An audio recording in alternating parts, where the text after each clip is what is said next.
Okay, so a financial earthquake just sent shockwaves across the entire globe. And believe me, this goes way beyond Japan. We're about to pull back the curtain on this hidden, multi-trillion-dollar engine that's, well, it's just slammed into reverse. And you're going to want to stick around to understand exactly why. So let's just start with a number. It's almost hard to wrap your head around it. $6.4 trillion. Yeah, that's the scale of the damage we're talking about here. It's a figure that represents just an immense, concentrated amount of financial pain. And, the speed was just as shocking as the size. That entire amount, poof, wiped from global markets in just 3 weeks. Think about that. This wasn't some kind of slow burn. It was a flash fire that caught pretty much everyone completely off guard. And this quote, this really gets to the heart of it all. See, the crash we just saw, as big as it was, might just be the first symptom of a much, much larger problem. It looks like a $20 trillion domino chain has just started to fall. Which brings us to the big question, right? It sounds kind of crazy, doesn't it? How can a single currency, just one country's currency, the Japanese yen, cause a full-blown global market crash? How does that even happen? Well, that's exactly what we're going to break down. All right, so let's start with that very first domino, the source of this whole mess. It wasn't what you typically expect, It wasn't some tech bubble bursting or a giant bank going under. No, the culprit here was way more subtle, and honestly, for most people, it came completely out of left field. It all kicked off in the currency markets. So picture this. Back in August, the Japanese yen, a currency that had been super weak for years, suddenly just surges in value. And I'm not talking about a little blip on the screen. This was a powerful, sustained rally that basically broke a critical piece of the plumbing in the global financial system, and it sent investors absolutely scrambling. So why? Why is a strong yen so dangerous all of a sudden? To get that, we've got to look under the hood at this $20 trillion engine I mentioned. And that brings us to one of the most popular and, let's be honest, one of the riskiest strategies in all of finance, something called the carry trade. So what the heck is a carry trade? Well, at its core, the idea is actually pretty simple.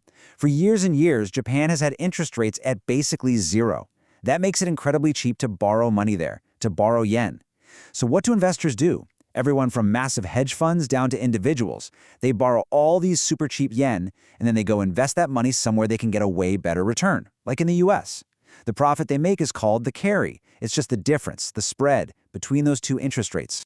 Okay, let's walk through this step by step, because this is super important. Step 1. You go borrow a ton of Japanese yen at almost 0% interest. Costs you next to nothing. Step 2. You take those yen and you immediately sell them to buy US dollars. Step 3. You take all those dollars and pour them into the US market.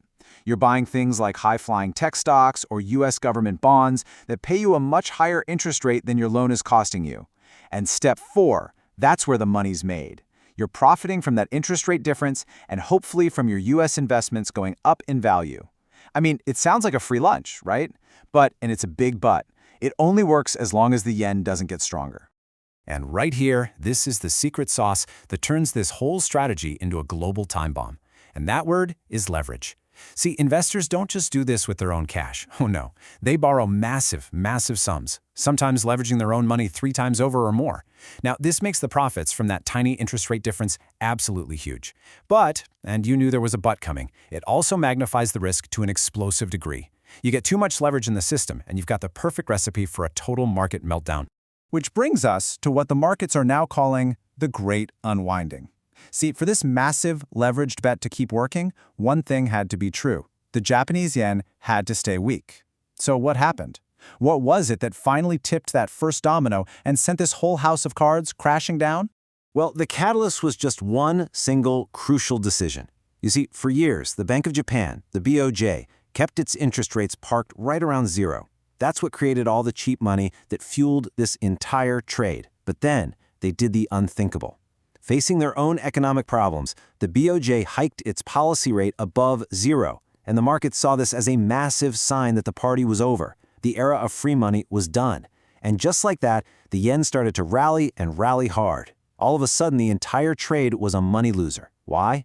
Because that cheap yen loan you took out was suddenly way more expensive to pay back. And that triggered an absolute stampede for the exits. We're talking an estimated $200 billion in these trades getting wiped out almost overnight. And this is where you see the vicious cycle really kick in. As the yen got stronger, anyone running one of these carry trades was in deep trouble. To get out, they had to pay back their yen loan. And to do that, they had to sell their US dollars and buy yen. But all of this mass buying of yen just pushed its value even higher, which, of course, forced even more people to bail on their trades. It's a textbook feedback loop. And where did they get the cash to buy all this yen? Well, they had to sell something, and they sold what was easiest to sell, their most liquid assets like the big tech stocks you find in the NASDAQ 100. Yeah, this quote from one of the sources just explains the psychology perfectly.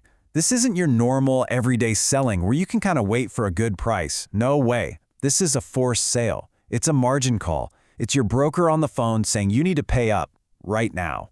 When you're deleveraging like this, you don't have a choice. You have to sell. And that rush for the exit just floods the market, which absolutely craters prices for everybody. So here's the really crucial takeaway. When everybody needs cash at the exact same time, they don't go trying to sell their complicated, hard-to-value stuff. No, they run to the things they can sell in a heartbeat, the assets with tons of buyers and sellers. And in this case, that was the NASDAQ 100. It basically turned into the market's emergency ATM. And that is why so-called good stocks get hammered right alongside the bad ones in a panic. And of course, the problem didn't stop with tech stocks. This forced selling started to spread like a virus, creating this global contagion that really called into question one of the most basic ideas in all of investing, the idea of a safe haven. So what is a safe haven asset anyway? Well, it's pretty simple. It's where you're supposed to be able to run and hide when the stock market is crashing. It's an investment that's supposed to hold its value or maybe even go up when everything else is going down. And, the usual suspects, right? You've got U.S. Treasury bonds, which are considered risk-free since they're backed by the U.S. government. You've got gold, which has been a store of value for forever. And kind of ironically, during a global crisis, money often floods into the U.S. dollar itself because it's seen as the most stable currency on the planet. But here's the brutal truth, and one of our sources put it really bluntly. In a real panic, a true deleveraging crisis, all those textbook definitions just get thrown out the window. The way modern finance is all tangled together means that when the selling really gets going, almost nothing is safe. Okay, this might be one of the single most important things to understand from this whole mess. When investors are getting those margin calls and are forced to sell, they sell what they can, not what they want to. They sell their winners, they sell their safe havens, they sell anything that has a price on it just to raise cash. And in those moments, all the normal complex relationships between different assets just break down. Everything moves together. As traders say, correlation goes to 1. Everything goes down. Okay, so after a $6.4 trillion wipeout and a total crisis of faith in the whole idea of safe havens, the big question is, what now? Where do we go from here? What does all this mean for the markets as we look ahead? Naturally, the R word is on everybody's mind. I mean, when you see a financial shock this big, the first thing you worry about is that it's going to spill over into the real economy.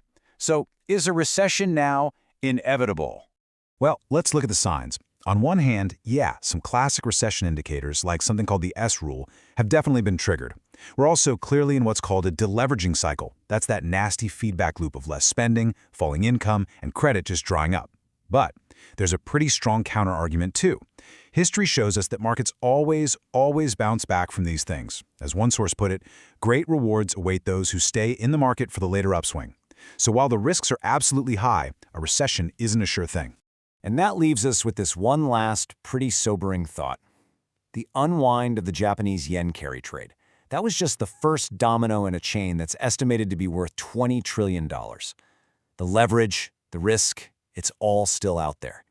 The system's weaknesses have been laid bare. So the real question as we look forward isn't if another domino is going to fall, but which one it's going to be.